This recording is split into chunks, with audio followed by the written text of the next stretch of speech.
Hello and welcome to an abridged edition of Newsroom WolvHaven. Ahead on the show. Voting in the May 2020 general election is still underway. We'll sum up what happened in Parliament before it was dissolved. Amendments to the Gardelius Mainline Code Standardization Bill by the Senate. We'll take a look at the new laws in effect from the 18th and Parliamentary Data Service launched by National Solutions.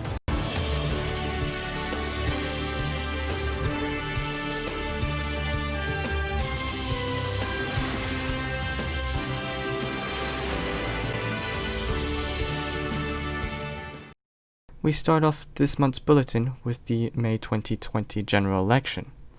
Voters still have until 4 p.m. UTC today to cast their ballots. There were long lines of voters queuing up at City Hall, the only polling station, when polls opened on the 29th of May, forcing authorities to make more space in order for voters to be able to keep social distance between themselves. The crowds have since subsided, and voting now just takes a few minutes. WolvHaven President Silverwolf, in a statement sent to the Newsnet on Saturday, claimed that no updates on turnout would be released this election, but that a tentative count might be released prior to the closing of polls.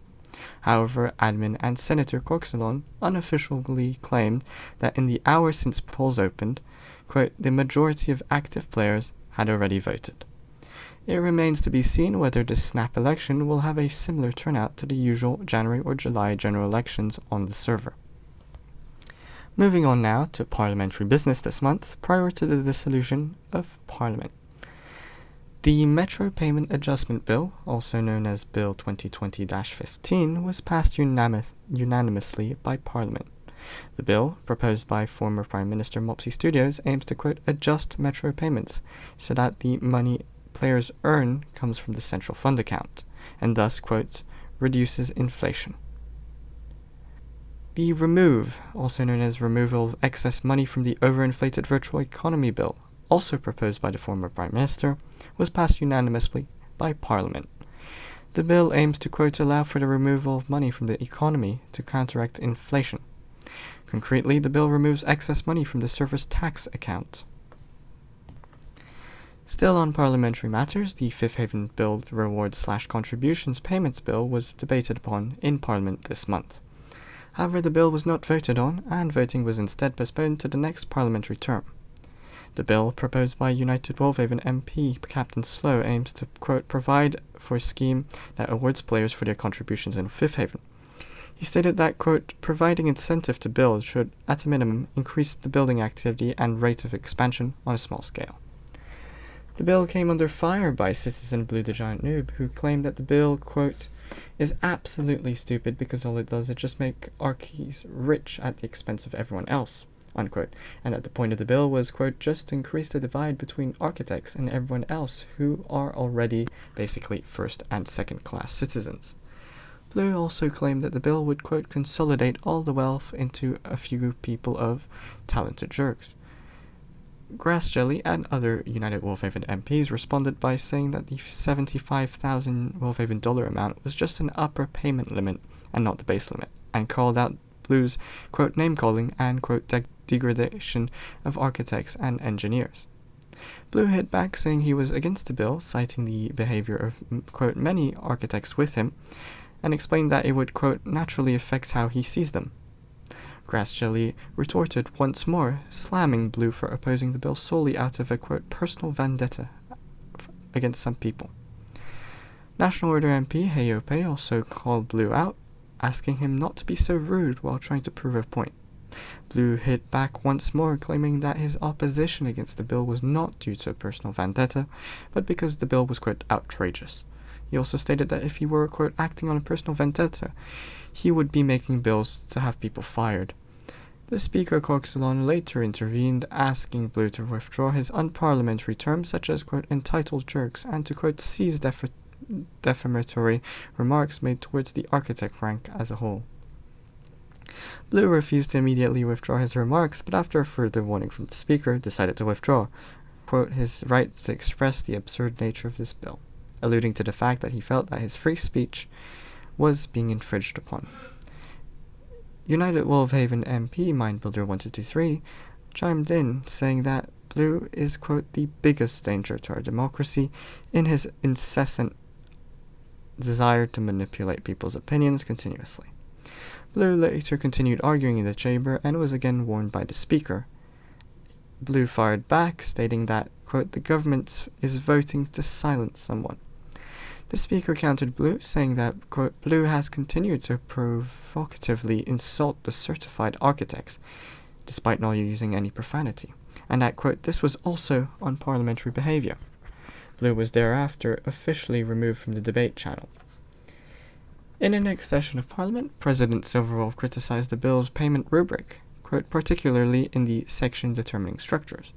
He claimed that the classification would, quote, only cause people to neglect certain areas in the city, and that payments should be made, quote, based on the building's importance, the building's quality, asking whether the build has implemented the proper detailing and principles such as depth, color theory, and integration with its surroundings.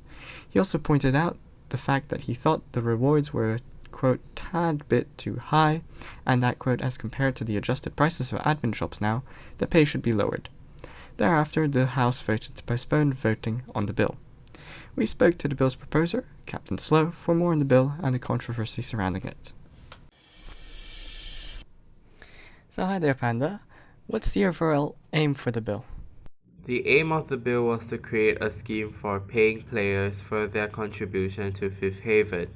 Looking at what happened in Pangaea when the admin shop opened, this should increase building activity and ideally speed up development. Why did you postpone the voting of the bill for next term? The bill was postponed because the rubric outlining the payment structure needed editing. Since players could only be paid once the rubric was finalized, it was decided to postpone the bill until next term. Did you expect your bill to receive the backlash it did? I was expecting a little backlash, mainly from citizens who wouldn't be able to build in Fifth Haven, but there was definitely more than I expected.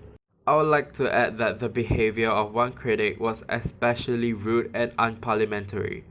They insulted the entire architect community and complained about the bill in a jealous manner. Thanks for that, and thanks for Ohuhu for dubbing the interview. Continuing on with parliamentary bills, the Advanced Region Market Implementation Bill, proposed by United WolvHaven Minister for Infrastructure Baymax 1020, was passed unanimously by Parliament. The bill aims to, quote, implement the Advanced Regional Market plugin to improve the efficiency of the sale of properties.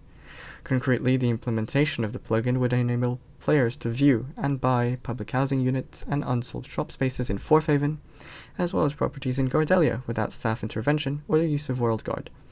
The bill faced some opposition from engineer Imperial Bloc, who called the bill, quote, segregationist. Citizen Courtesy, who noted that, quote, towns of different sizes should be permitted to as much shop plots as possible, as it allows the expansion of towns and cities, and he said that especially small towns that have buildings like shopping centers, which would easily exceed the 10-plot limit. And Blue the Giant Noob, who dismissed Imperial's claims of segregation and instead said it was just some, quote, regular class warfare. Baymax responded to Courtesy's point, stating that, quote, the bill does not restrict the number of shop spaces or plots you have, it only limits the amount you can create using this region, as specified on the bill. He gave an example saying that, quote, a small town has a mall with 30 shop spaces, he would still be allowed to create 30 shop spaces, but only 10 of the said shop spaces can be created using this plugin. Architect Autobus22 also chimed in, stating that the plugin was not suitable for malls in Fourth Haven. He claimed that, quote, using this plugin basically forgoes any kind of negotiation for this, and special permissions like now still have to be given for signs and such that fall outside of the shop area, just like now. So it, quote, doesn't make things easier for this purpose either. He also stated that, quote, setting up all the regions in large public housing complexes will realistically take longer than any sales of public housing themselves will take via the current process. The then Prime Minister Mopsy Studios responded, stating that Autobus 22 could opt his malls out of the scheme. We spoke to Baymax 1020 about the bill. Hi Baymax, why did you decide to propose this bill? well, I wrote this bill because the Prime Minister asked me to. But regardless of that, this is definitely something that I'm really passionate about, and I really do love the many benefits that come with this bill. Because one of the main problems right now, in my opinion, is that public housing is a bit of a pain. You know, if you're a citizen, you have to go on, you have to find an available unit, you have to fill out a long form, you send it in, and then you have to wait a whole month before your application is processed. And there have been some cases where citizens have applied for some apartments that were actually occupied, but they didn't know, so they had to wait another month to get a new apartment, right? And on the other hand, for the staff in the property department, I feel nothing pity for them because their job is, extremely difficult. They have to process all of these applications. They have to check the database, confirm whether these apartments are actually available, and then they have to do all the WorldGuard permissions. It's really just a pain for both sides of the application process. And so with this plugin, we're allowing citizens to purchase their public housing units directly through a plugin without the need for staff intervention, which makes it a lot easier for both the citizen and staff. As well, this plugin could also be applied to malls. So for example, if I'm a citizen and I want a shop space, instead of having to first contact the mall owner and then contact an admin to help with WorldGuard, I can just get the shop plot right through the plugin and start building immediately. And with this, we're hoping that there will also be a bit of a revival of malls and businesses in Fourth Haven as we're making the process of acquiring these plots a lot more easier. Which areas will be used with the plugin first? Our first priority with this plugin will obviously be public housing units because of the numerous benefits that I stated earlier. Second, of course, is vacant shop plots and properties in the Fourth Haven world. I also mentioned this earlier. It makes it easier for business owners to gain a area where they can start their business, which will hopefully encourage economic activity and business, especially now that we've implemented the admin shop. We're also going to be allowing this plugin to be used in Gardelia. And a cool feature about this plugin is that you can actually teleport to and view these shop plots. So this would make it a lot more convenient for people who have large franchises and are always looking for places to expand. Will you be proposing more bills like this in the future with United WolvHaven?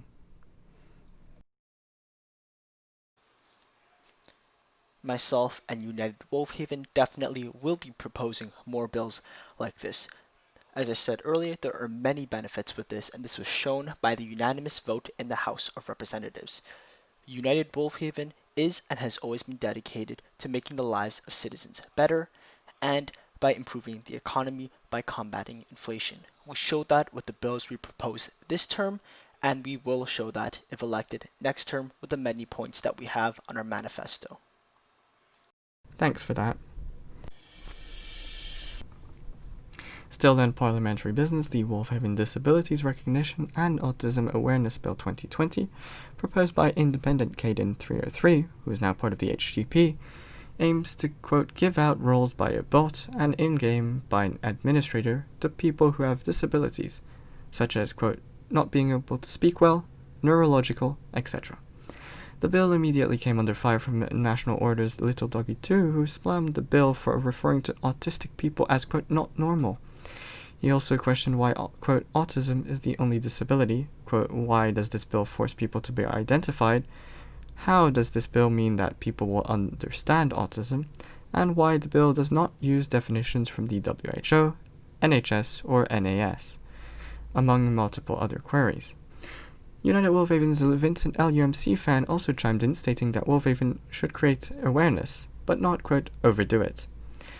Baymax 1020 also added that giving people with disabilities as an in-game rank would not help people being treated equally, with Minister for Home Affairs Grass Jelly adding that it might ostracize them instead.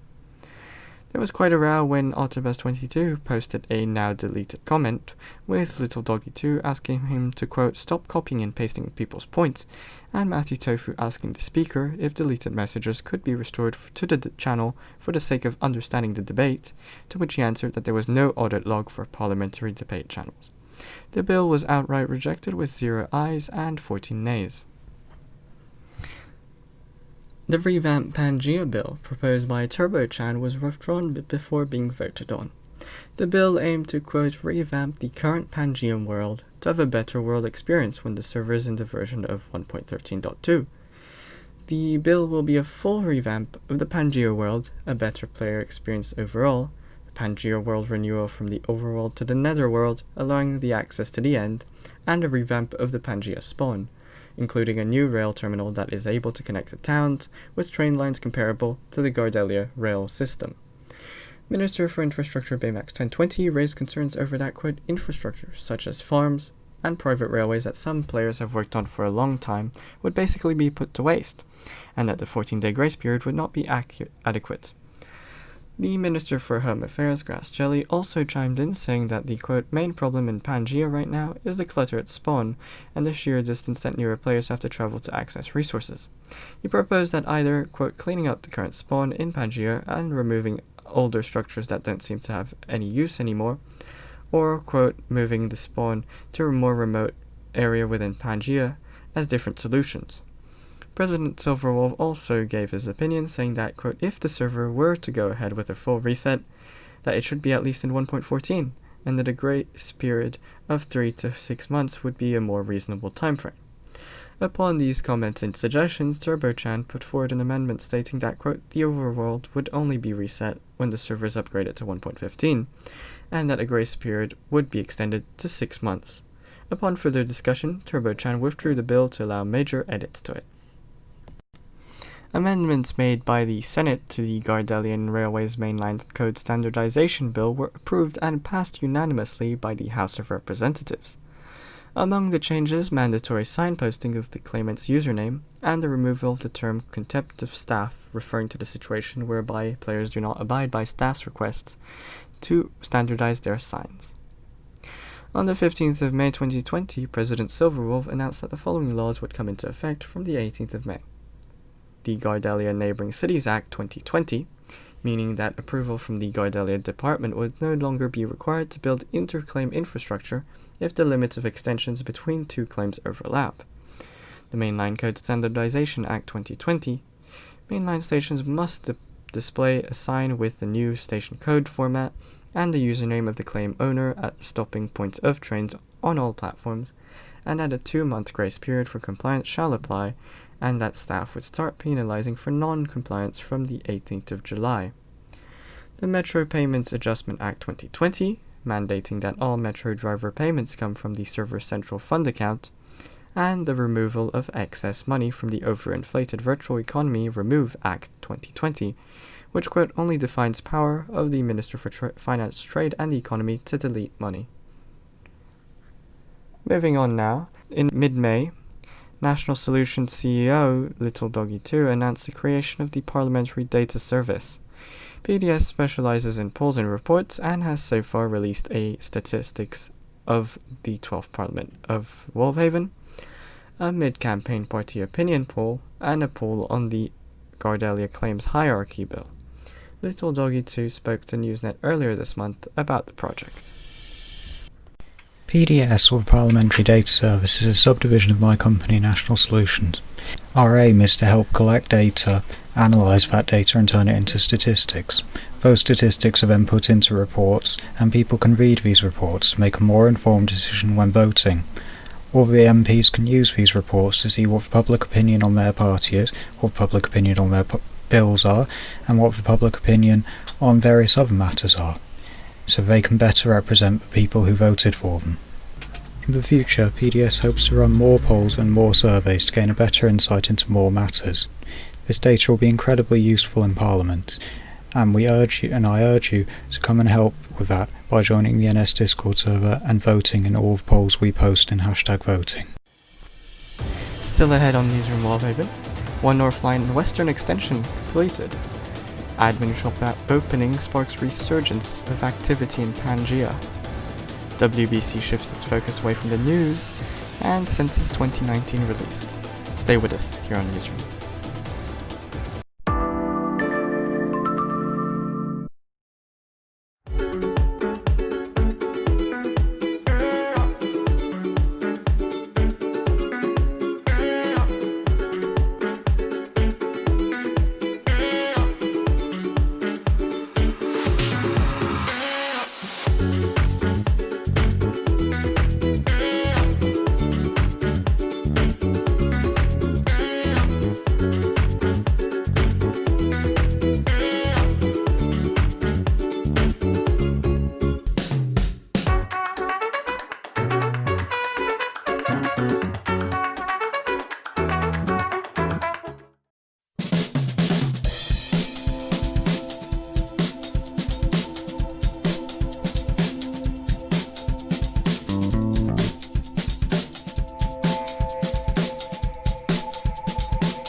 On the 3rd of May, 2020, President Silverwolf announced that final testing on 1.13 was, quote, going well, and therefore announced the timeframe for the server's upgrade to 1.13.2.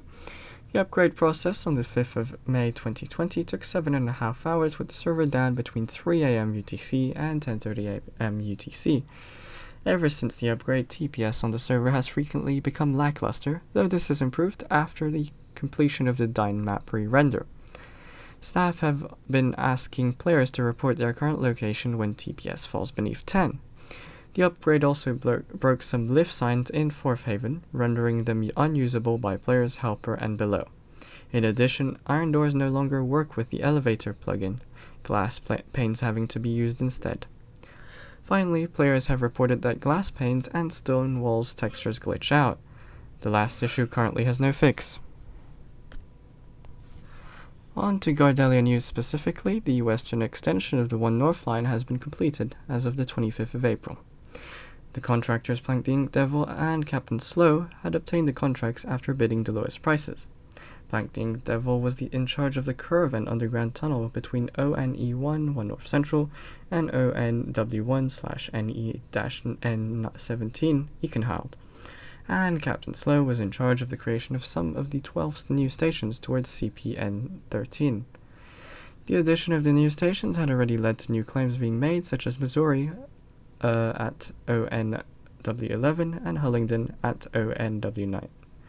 The Minister for Infrastructure and National Development, Baymax 1020, who issued the contracts, expressed his satisfaction with the development of the One North line. The eastern extension is, however, yet to be completed by the One North Alliance. Following the removal of the Jobs plugin and the implementation of the admin shop, a resurgence in Pangaea players had occurred.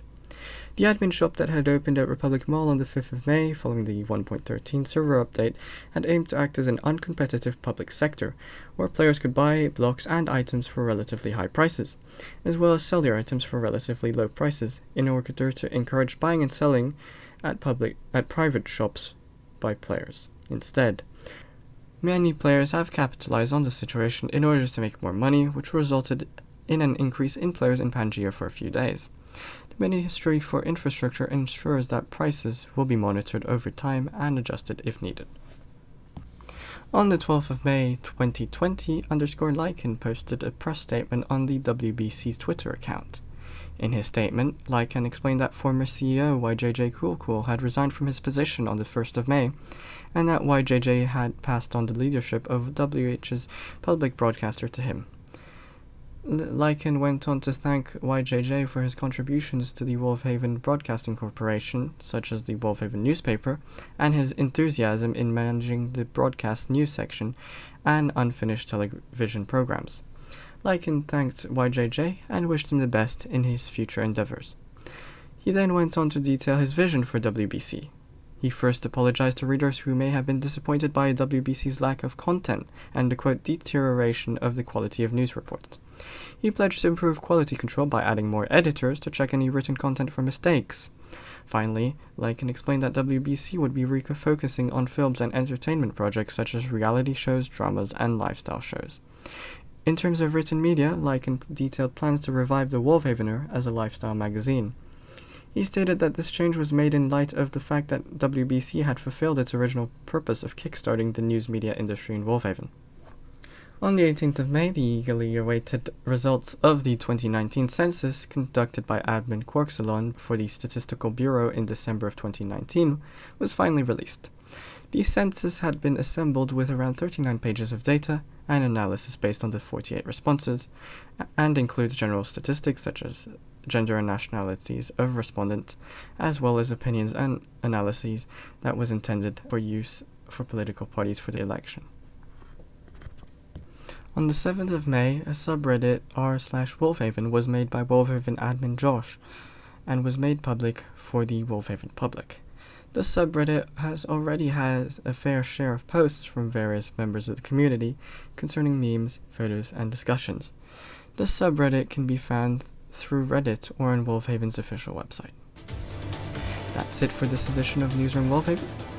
But don't go anywhere, because Newsnet's live election results coverage starts at 3:55 p.m. UTC today and is hosted by Perfect Trains.